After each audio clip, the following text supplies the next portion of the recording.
Welcome back. So today we are going to discuss about microcontroller memory and how it is organized in your controller. Okay. So to begin with, let's discuss few things. When you write any code, right, what you do first? Flash, right? So flash is nothing as a phenomena that we have a memory called flash, right? In that memory we have to store our executable, okay, and once you store that executable, that treated as a code, right? So dot code is your what you have written, okay, after your compilation process, which we know pre-processing, compilation, assembly and linking. When you got that executable, that has to come to this location, okay, and if you are having some data, right, which data you want to process, that could be also part of your flash, okay. But and what sort of other memories we have? We have SRAM, right, and we will discuss why we have SRAM, and then there is a internal EEPROM, right, why it is internal, that also we will discuss. Now apart from this, we have a register also, okay. This is register. It is very small memory, but it is very critical memory to your microcontroller, okay. Now there is a concept called, when you create any hardware, either it will be IO mapped or memory mapped. So I will someday we will discuss about what is IO mapped and what is memory mapped, but your controller is memory mapped, okay. Why we say memory mapped? अच्छा, हम क्यों बोलते हैं memory mapped है? तो पहले हम discuss कर रहे थे कि हमारे पास क्या वैरायटी की मेमोरी है, रजिस्टर है. So register is nothing but your CPU register, जो CPU के पास हो, जो उसके पास इंटरनल मेमोरी है, उसको हम CPU रजिस्टर्स मेमोरी बोलते हैं, ठीक है. ये जो मेमोरी है वो काफ़ी क्रिटिकल है आपके लिए व्हेन वी आर राइटिंग कोई भी माइक्रो कंट्रोलर का प्रोग्राम. दूसरी बात हम कर रहे थे कि जब हम कोड को लिखते हैं तो उसको फ्लैश करते हैं which goes to dot code segment. इसके अलावा मेरे पास रैम है which is SRAM, static RAM.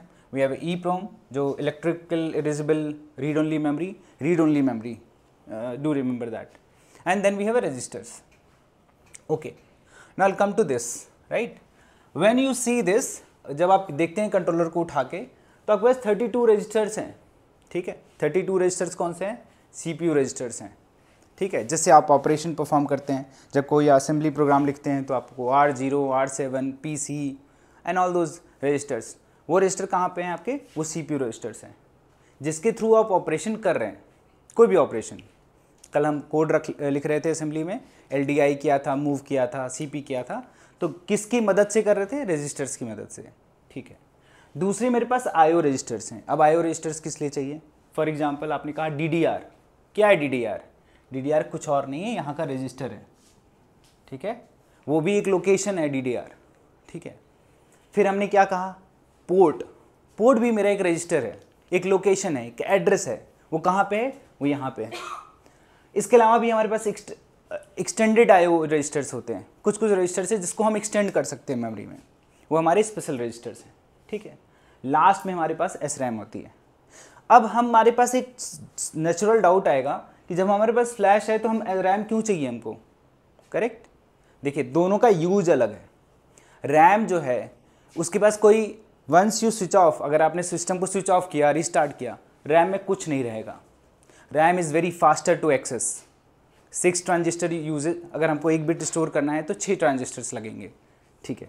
Next what we do कि अगर मैंने SRAM लिया है तो क्या करते हैं, जो भी आपने कोड लिखा ना, जो आपने कोड यहाँ रखा, वो कोड एग्जीक्यूट कहाँ पे होगा? रैम में होगा, ठीक है. तो जब आप कोड लिखते हो तो आपका स्टैक पॉइंटर होता है. वो स्टैक पॉइंटर कहाँ पॉइंट करेगा? आपके रैम में, ठीक है. सारा एग्जीक्यूशन कहाँ पे होगा? रैम में होगा. आपका प्रिजर्वेशन का जो पार्ट है, जब आपने रीबूट किया, वो रखा फ्लैश में ही है, पर वो एग्जीक्यूट कहाँ हो रहा है? रैम में, ठीक है. अंडरस्टूड. दूसरा हमने बात की, SRAM की बात कर ली हमने, फ्लैश की बात कर ली हमने, रजिस्टर की बात कर ली. आज हम ज़्यादातर बात करेंगे EEPROM पे. EEPROM क्या है? EEPROM एक और रजिस्टर, एक और मेमोरी है जो आपको इसलिए मिली है कि सपोज आपने रिस्टार्ट किया अपना सिस्टम, कोई डेटा सेव करना है आपको. मान लो मेरे पास कोई यूज़र डेटा है, कोई डेटाबेस है छोटा सा, मुझे बनाना है, उसको मुझे रखना है, और मुझे ऐसा रखना है कि जब मेरा सिस्टम रिस्टार्ट हो तो वो अफेक्ट ना हो. तो हम कहाँ रखेंगे? हम EEPROM में रखेंगे. EEPROM को electrical erasable read only memory बोलते हैं। यहाँ पे एक दिक्कत है, इसकी मशीन साइकिल फिक्स होती है। ऐसा नहीं कि हम कितना भी डेटा कितनी बार लिख और रिमूव कर सकते हैं ना, रीड और राइट कर सकते हैं, कई बार कर सकते हैं। ये स्लो होता है, बट बेनिफिट क्या है, इसमें मैं एड्रेस टू एड्रेस एक्सेस कर सकता हूँ, ठीक है, बाइट बाय बाइट एक्सेस कर सकता हूँ। बट फ्लैश में ऐसा नहीं होता है, फ्लैश इज ब्लॉक इरेज, ठीक है, इसमें ब्लॉक्स होती हैं। अगर मेरे पास 8K का फ्लैश है तो 1K की अगर मेरी ब्लॉक साइज है तो वो 1K को एक साथ एलिमिनेट करना होता है। अब मुझे इसकी दिक्कत को सॉर्ट आउट करने के लिए मेरे को एक और API लिखनी पड़ेगी, सॉफ्टवेयर में उसको हैंडल करना पड़ेगा। तो इवन अगर मुझे एक बाइट भी चेंज करना है उसको 1K स्पेस में, तो मुझे दोबारा पूरा लिखना पड़ेगा, ठीक है, that is limitation. Understood? Next we discuss already on a register part. Now अगर आप देखेंगे आपके कंट्रोलर के पास we have this sort of memory, ठीक है। तो अगर मैं फ्लैश को डिवाइड करूं तो मेरे पास ये एप्लीकेशन फ्लैश का एरिया है, नीचे मेरे पास बूट फ्लैश का एरिया है। जब हम बूट लोडर लिखते हैं तो वो रीजन हम डिफाइन करते हैं कि बूट लोडर या जो बूट करते समय मेरे को जो डेटा चाहिए वो मैंने यहाँ रखा है। इसको कैसे बताएंगे कि यहाँ पे रखना है? तो जब हम स्टार्टअप कोड लिखते हैं, जब हम मेमोरी मैप लिखते हैं तो हम ये डिवाइड करके रखते हैं कि जो मेरा कंट्रोलर है उसका ये हिस्सा इतना बड़ा होगा और दूसरा हिस्सा इतना बड़ा होगा। हमारा एप्लीकेशन साइज क्यों बड़ा होता है बूट साइज से? क्योंकि बूट साइज बड़ा मिनिमम सा काम है, बूट करना है, सिस्टम को सही स्टेट में लेके आना है ताकि वो रन करने लगे। इट इज़ वेरी सिमिलर कि जब हम गाड़ी स्टार्ट कर रहे हैं, की लगाते हैं, गाड़ी को स्टार्ट कर देते हैं, राइट? तो वो स्टेज होती है हमारी बूट की। क्रिटिकल भी है कि अगर गाड़ी स्टार्ट ही नहीं हुई तो क्या होगा, we can not proceed further, हम आगे चल नहीं सकते। तो इसलिए हमारा बूट काफ़ी इंपॉर्टेंस रखता है, ठीक है। अब हम बात करेंगे, ये बात हमने कर ली, सारी बात हो गई। नाउ अगर मुझे EEPROM को प्रोग्राम करना है, जैसे मैंने बताया, तो हमारे पास प्रोविज़न है AVR में कि हम EEPROM को पे डेटा लिख सकते हैं और डेटा रीड बैक कर सकते हैं, ठीक है। Will do it today now, ठीक है। एनी क्वेश्चन सो फार? अंडरस्टूड? सो अभी EEPROM को लिखते समय AVR में हमको पूरा प्रोविज़न है, मैं आपको बताता हूँ कि कैसे कर सकते हो आप। सो EEPROM में हमारे पास जब हम EEPROM को प्रोग्राम करते हैं, जैसे अभी तक हम बात कर रहे थे कि हमारे पास IO रजिस्टर्स हैं जिसके थ्रू हम बिहेवियर कंट्रोल कर सकते हैं। तो पहले हम राइट की बात करेंगे। तो इसमें क्या होता है, जैसे मैंने बताया सबसे पहले ही जब हमने शुरू किया, तो हमारे पास 3 सेट ऑफ रजिस्टर्स होते हैं, डेटा, दूसरा होता है मेरे पास कंट्रोल, तीसरा होता है मेरे पास स्टेटस, ठीक है। अब सपोज मुझे EEPROM पे लिखना है, ठीक है, तो मैं पहले एक रीड या राइट का एक ऑपरेशन बताता हूँ, ठीक है। तो पहले मैं क्या करूँगा, मेरे पास क्या क्या रजिस्टर हैं, EECR, EEPROM कंट्रोल रजिस्टर, ठीक है। दूसरा मेरे पास है EEAR, ठीक है, EEAR, AR का मतलब EEPROM एड्रेस, समझ में आ गया। तीसरा है EEDR, डेटा रजिस्टर, ठीक है। इसका क्या यूजेस है अभी मैं बात करता हूँ, ठीक है। तीसरा है आपका, हाँ, तो जब आपने 3 रजिस्टर्स यूज कर लिए, इसको यूज करके हम जाके अपने EEPROM पे डेटा लिखेंगे, ठीक है।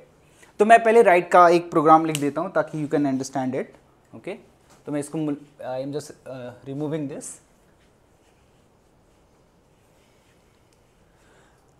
जब भी EEPROM पे लिखेंगे मेक श्योर करेंगे कि कोई ऑलरेडी ऑपरेशन नहीं चल रहा हो।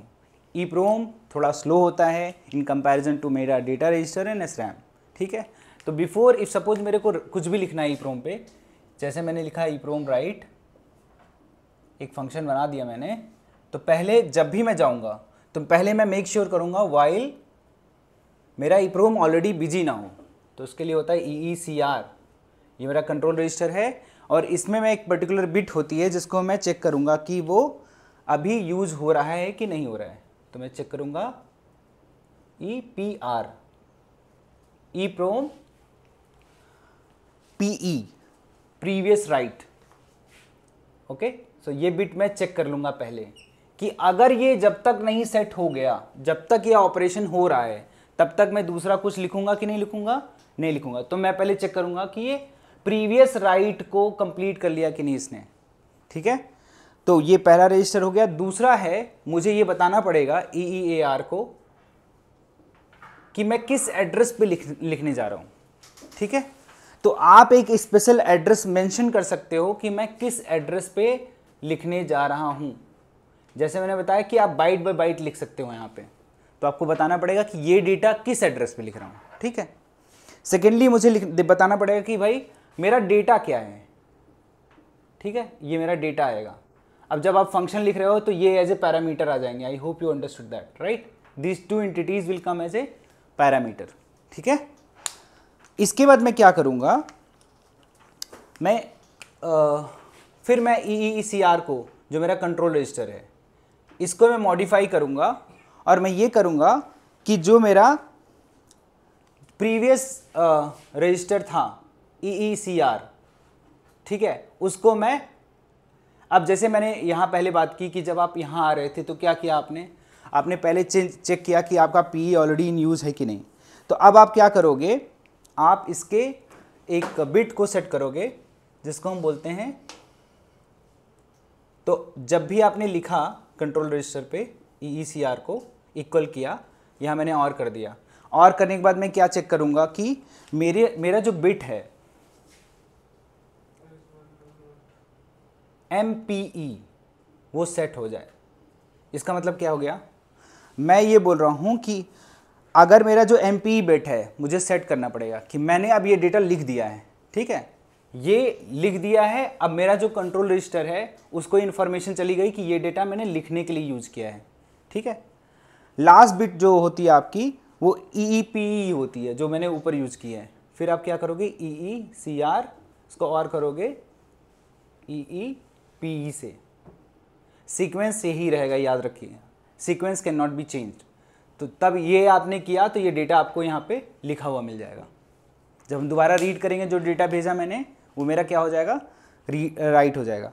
एक और चीज़ है, आप ना 1 बाइट का डेटा लिख सकते हैं। ये 1 बाइट का एड्रेस है, साइज है, तो ये डेटा जो है 1 बाइट का हो गया, ठीक है।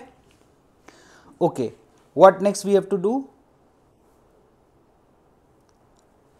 तो हम इस तरीके से हम इस पर राइट कर सकते हैं। अब मान लो मुझे रीड करना है, तब क्या करूँगा मैं, रीड करते समय हमारे पास सेम तरीके का ऑपरेशन होता है। It is very simple actually, ठीक है। तो जब भी आप जाओगे, इवन आप रीड करते जाओगे, रीड बहुत सिमिलर होता है हमारे राइट के, ठीक है। It is very basic actually, ठीक है। तो हमने ये लिख लिया, ये हमारा राइट हो गया। अब हम जा रहे हैं इसको रीड करने। जब हम रीड करने जाएंगे तो हम क्या करेंगे, same operation I have to repeat here. I will check कि अगर ये यूज में है कि नहीं है, तो मैं क्या लिखूंगा, वाइल EECR एंड, और मैं क्या क्या करूंगा, EE कौन सा रजिस्टर था, PE। तो मैं चेक कर रहा हूं कि भाई ये जब तक ऑपरेशन में है तब तक, अगर ये बिजी, ये बताता कि मैं ऑलरेडी बिजी हूं तो मुझे डिस्टर्ब मत करो, राइट। तो इस समय मैं क्या करूंगा, इस चीज़ को चेक करूंगा रीड के लिए, EE फ्रॉम रीड, ठीक है। तो अब ये रिटर्न करेगा, ठीक है। ये साइज अपना रख लेना, U साइज, तो अनसाइंड कैरेक्टर की बात कर रहा हूँ मैं। और आपको एड्रेस देना पड़ेगा यहाँ पे, जो आर्गुमेंट यहाँ पे क्या होगा कि किस एड्रेस को रीड करना चाह रहे हो, ठीक है। ये एड्रेस मेरा पैरामीटर होगा, जैसे यहाँ पे डेटा और address was parameter while writing, पर जब मैं रीड करूँगा तो मैं केवल एड्रेस बताऊँगा, राइट। उसके बाद मैं क्या करूँगा, मैं ये बताऊँगा कि भाई किस एड्रेस पे मुझे ये रीड करना है। तो मेरा EE कौन सा रजिस्टर था, EEAR, और यहाँ पे मैं दे दूंगा एड्रेस। अच्छा, address could be 16 bit but data could be 1 byte, okay. So 2 byte का एड्रेस हो सकता है और डेटा कितने बाइट का होगा, 1 बाइट का, ठीक है। जब आपने ये लिख लिया, फिर आप कंट्रोल रजिस्टर पे जाओगे। Obviously it is control register EECR as name suggest, और I will do is read enable करूंगा मैं। यहाँ पे एक बिट होती है EE रीड इनेबल, ठीक है, हो गया। जब ये कर लिया मैंने, तो मैं क्या करूँगा, मैं यहाँ से डेटा रिटर्न कर दूंगा, return EEDR, okay. Understood everyone, any question? Thank you guys for joining.